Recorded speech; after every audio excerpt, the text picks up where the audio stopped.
Scientist and engineer Jonathan Rothberg is known for inventing high-speed DNA sequencing and leading the way in semiconductor chip-based sequencing.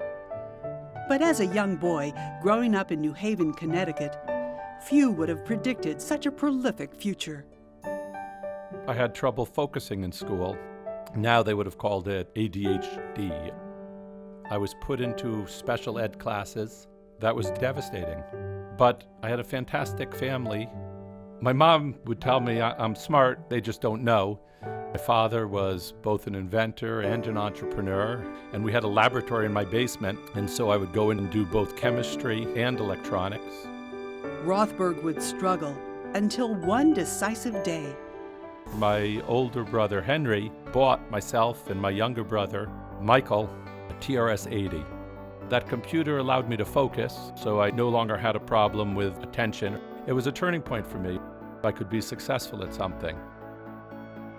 A decade later, this special ed student's entrepreneurial gene emerged. While a postdoc at Yale, I founded my first company, Curagen, which became the first genomics company that would use gene information to make drugs. Rothberg might have settled into a career producing specialized drugs, but for the day his son Noah was born with breathing difficulties. And at that moment, I realized I needed a way to read genomes. So I dedicated myself to make instruments that would read the book of life so we'd understand our children and how to best care for them.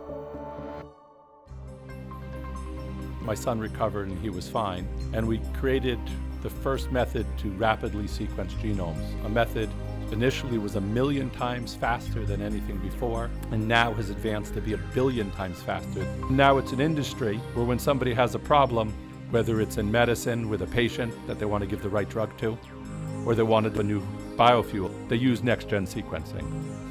Rothberg next focused on using semiconductor technology to create a low-cost DNA sequencing machine.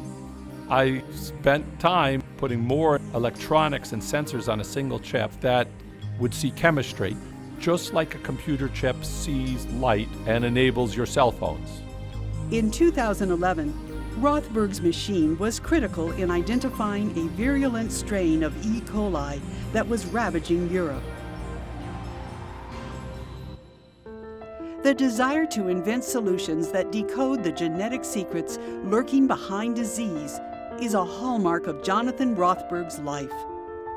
I wake up every morning and I know, because I have 5 children and a wife and 6 brothers and sisters, that I want to impact healthcare so their lives can be better. And then I put together teams and we solve problems that will have the biggest societal impact.